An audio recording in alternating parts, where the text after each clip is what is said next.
Unknown contact detected on radar. F-15 Eagles are scrambled to intercept and investigate.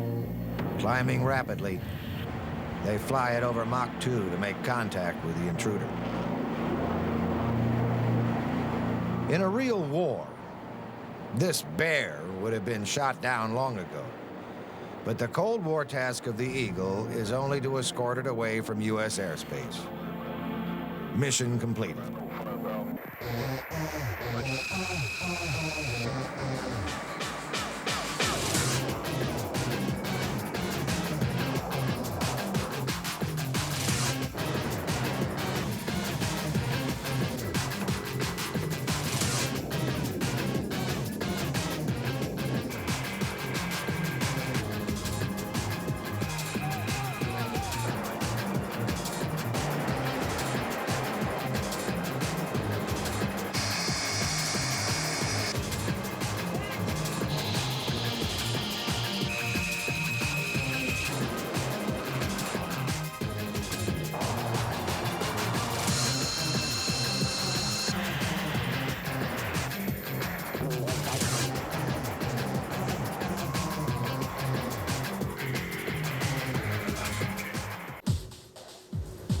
If protecting a country from air attack is a difficult mission, then protecting a continent from air attack presents an even greater and unique challenge.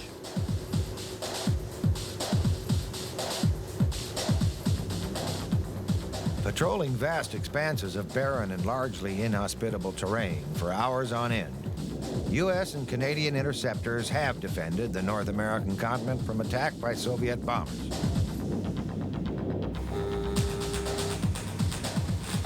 This readiness has been maintained around the clock, every day of the year, for nearly 50 years.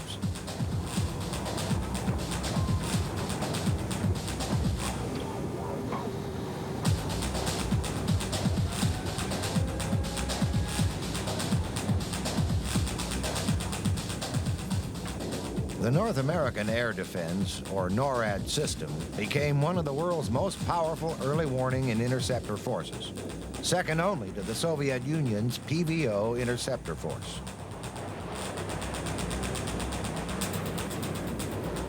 The challenging operating requirements meant that NORAD's fighters were at the very leading edge of aircraft development and performance. But modern supersonic fighters like the Eagle and the Hornet are a far cry from the first fighters which defended North America. Immediately after World War II, air defense of the North American continent was assigned a low priority. America, after all, was supreme, the most powerful nation on Earth, and the only power with atomic bombs. The USA expected to dominate the post-war world.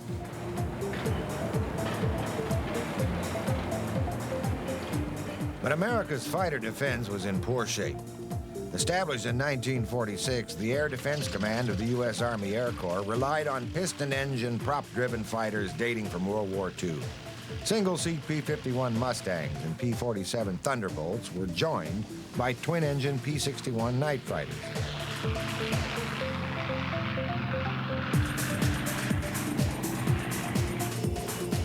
As well as P-80 Shooting Star jet fighters. But America was soon shaken out of this complacency. In the space of a few years, the Soviet Union developed monster intercontinental bombers capable of attacking American cities with atomic weapons.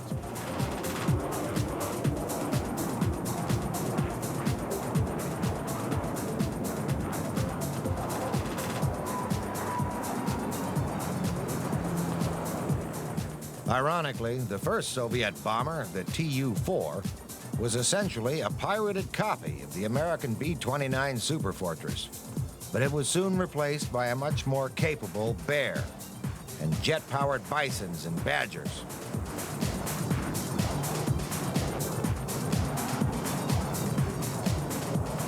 As well as a large conventional bomb load, each could also carry atomic or hydrogen weapons capable of destroying major cities in a single awful blow. It was the task of America's fighters to stop the Soviet bombers.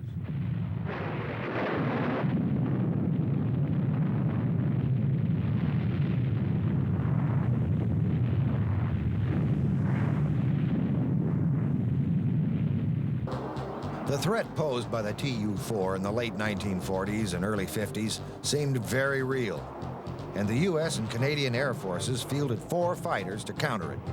The only single-engine, single-seat fighter was the F-86 Sabre, the fighter which had been so successful against Soviet-built MiG-15s in Korea.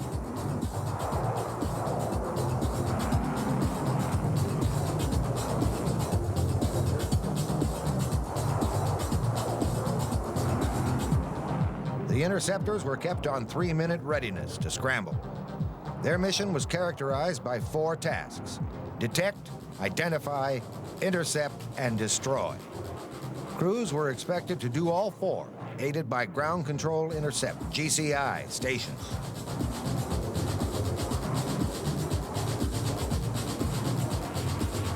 During exercises against SAC bombers, the pilot would be informed by radio, and later via data link, of a target speed, altitude, and direction. The GCI system was set up to vector him on a collision course to within a visual distance of the target. From a position directly behind the bomber, he could attack with guns, rockets, and missiles.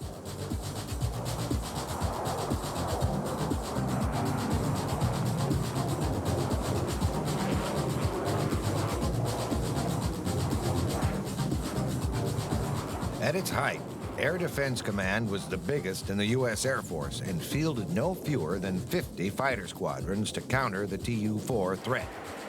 From shaky beginnings, it had grown to enormous size and could almost certainly defeat the aging propeller-driven bomber through sheer force of numbers. From 1951, the early Sabres were replaced by the F-86D, or Dog Sabre. A radar in the nose gave limited bad-weather intercept capability. An afterburning J-47 turbojet made the D the fastest of the ADC interceptors, with a record-breaking top speed of 1,126 kilometers per hour.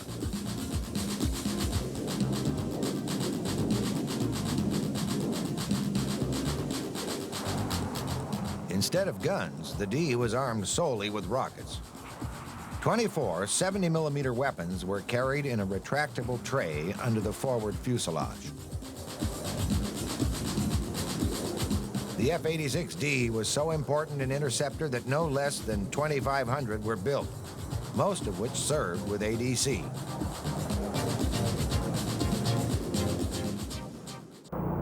These interceptors had just one task: to intercept masses of Soviet bombers streaming over the polar approaches to North America. By the mid-1950s, the Soviet Union had convinced America that its bombers posed a massive and highly capable threat.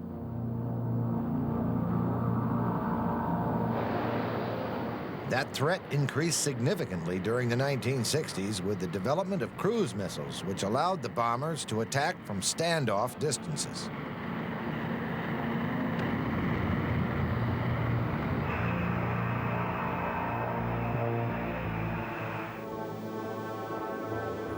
Intelligence reports from the Soviet Union gradually convinced America that the bomber threat was not as significant as had been believed at first. But there was no doubt that in the event of all-out nuclear war, the Soviets could have sent up sufficient bombers to tax North America's air defenses to their very limits.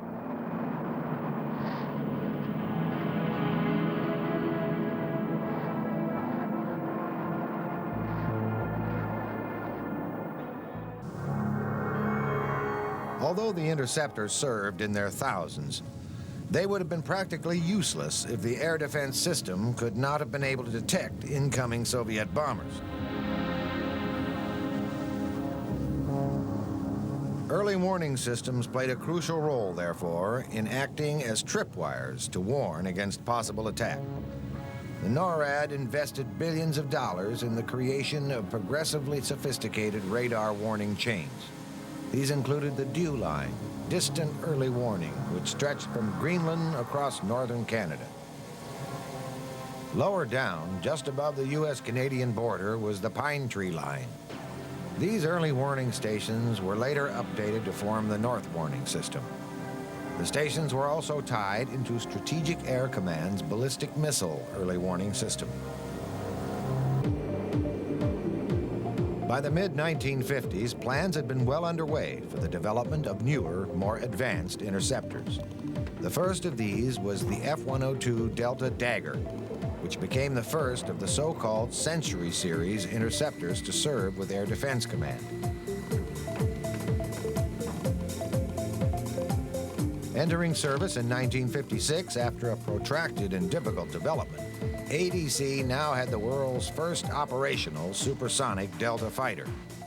The F-102 force grew swiftly, so that by 1958, over 600 were in service, comprising half of the entire ADC interceptor force.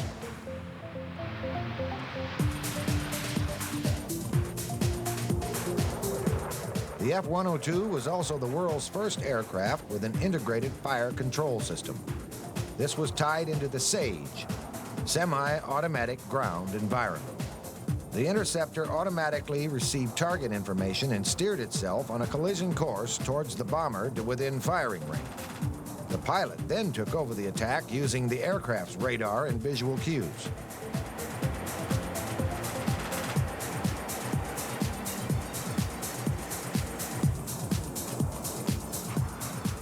Armament comprised 6 Falcon missiles, carried internally to reduce drag. Although rapidly replaced in frontline service, the Deuce continued to make its air defense contribution.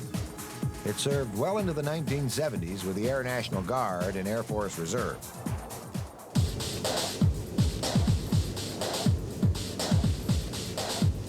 In 1958, Air Defense Command had the distinction of becoming the first operator of a Mach 2 fighter anywhere in the world, when the F-104 Starfighter entered service with the 83rd Fighter Interceptor Squadron in California.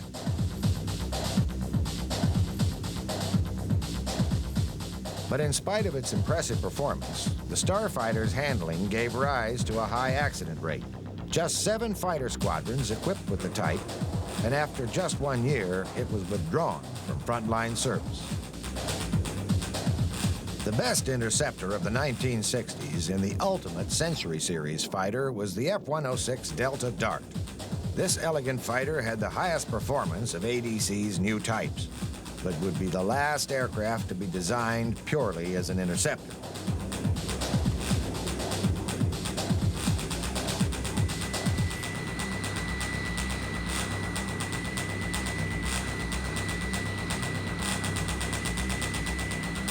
An important development in the air defense of North America was the establishment of NORAD, the North American Air Defense Command.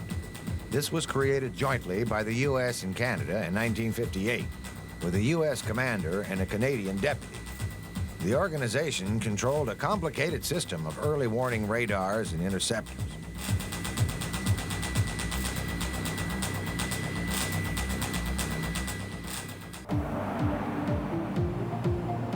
From 1978, the Delta Dart began to serve alongside another product from the McDonnell factory in St. Louis.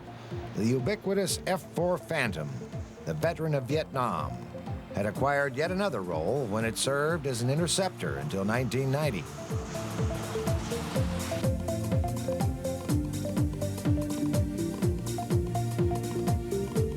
Seven Air National Guard fighter intercept squadrons were equipped with F-4Cs and F-4Ds. These were the guards in the states of California, Michigan, Minnesota, North Dakota, New York, Oregon, and Texas. A further 17 ANG squadrons flew Phantoms as tactical fighters, but some, such as the Hawaii Air National Guard, had air defense as their primary mission.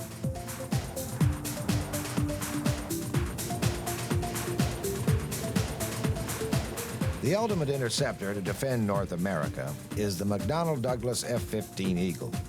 Blessed with blistering performance, exceptional agility, a heavy missile armament, and powerful radar, it has served in the air defense role with 3 commands.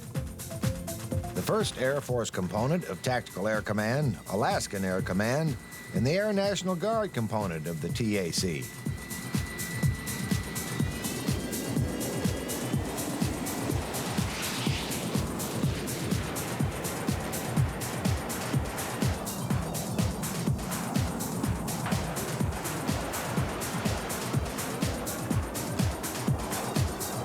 At the very front line of possible confrontation with the Soviet Union were the Eagles based at Elmendorf in Alaska.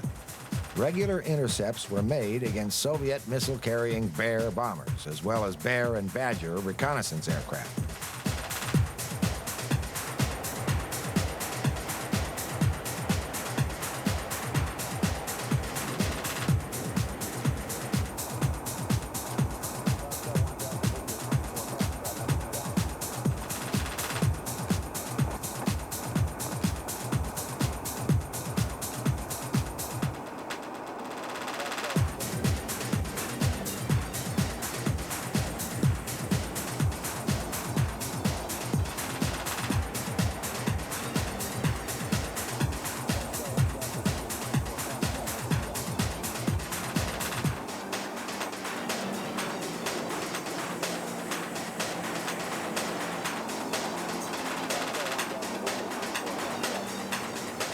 Once the intruder was intercepted, the task of the Eagles was to gently but firmly escort it away from U.S. airspace.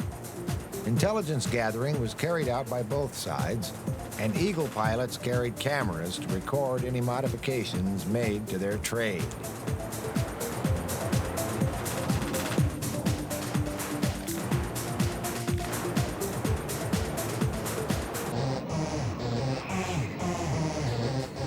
Replacing the Voodoo in Canadian service is the Hornet. As air defense was a priority mission, these would be modified with a powerful searchlight in the port-forward fuselage for night intercepts.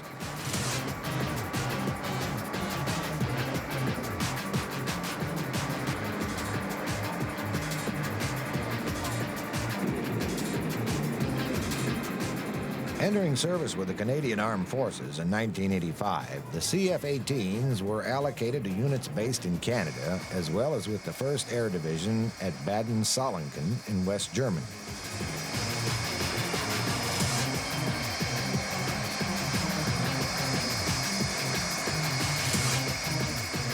With the end of the Cold War, the Europe-based units have returned, and the CF-18 force has been reduced to 4 large squadrons. They are dual role, spending 6 months tasked on air defense as part of Canada's ongoing commitment to NORAD, and the other 6 months as an air-to-ground unit ready to deploy overseas.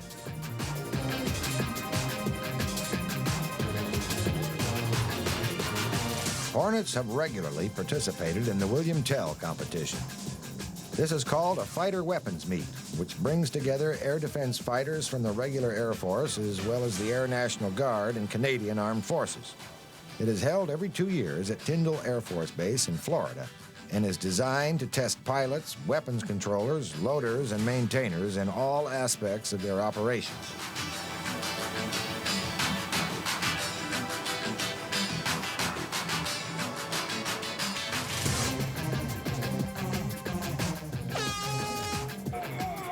One of the main tests is the pilot's reaction times.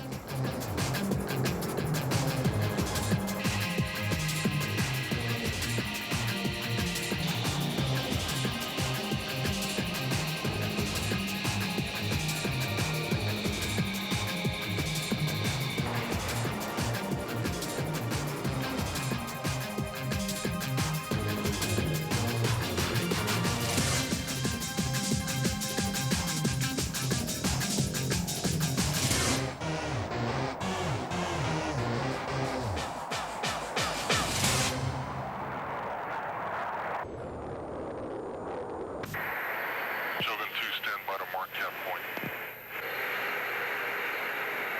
Gentlemen 2, ready, mark. NORAD's final dedicated interceptor was the ADF, or Air Defense Fighter version of the F-16 Fighting Falcon, which was ordered in 1986 to equip Air National Guard squadrons flying Phantoms and Delta Darts.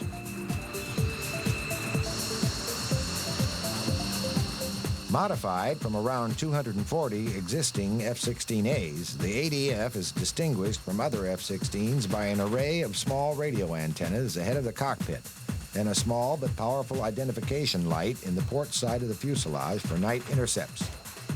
An upgrade to the APG-66 radar improves small target detection and enables the ADF to fire all 3 U.S. Air Force air-to-air missiles: the short-range Sidewinder, medium-range semi-active Sparrow, and the fire-and-forget AMRAAM.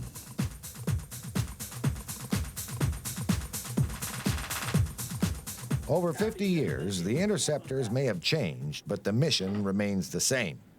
F-16 pilots are regularly tested on their readiness to react to an alert, scrambling to intercept a potentially hostile intruder.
The end of the Cold War has seen a large-scale reduction in the interceptor force protecting North America.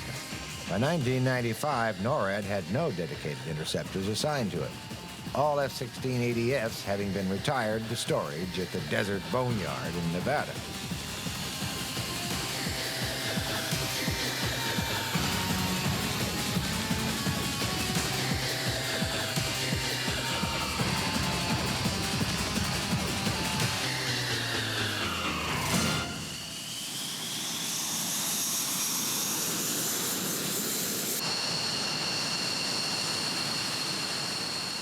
Instead, NORAD relies on aircraft of Air National Guard units such as these F-16Cs of the New Jersey Guard, based at Atlantic City.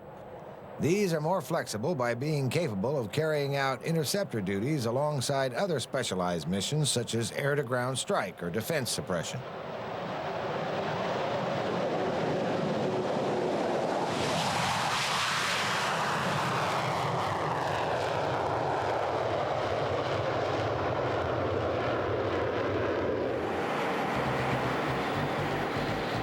Defense of North America is now carried out by such regular frontline and Guard units, as well as frontline Canadian squadrons equipped with the F-16, F-15 Eagle, and CF-18 Hornet. Although they regularly practice the air defense mission, their chances of intercepting a Soviet Bear bomber are now very slim. However, out-of-area conflicts may still demand control of the skies, and preparedness for these kinds of tasks is never-ending.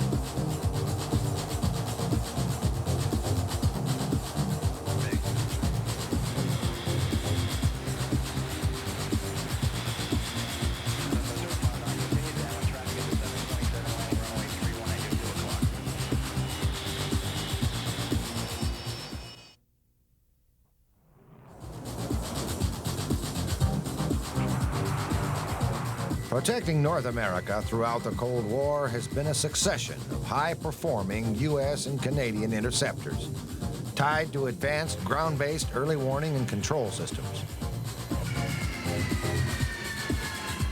As remarked one interceptor pilot during the Cold War, only a determination to be ready for the unthinkable can offer any hope that a nuclear conflict will never come. For nearly 50 years, these interceptors played no small part in deterring such a conflict.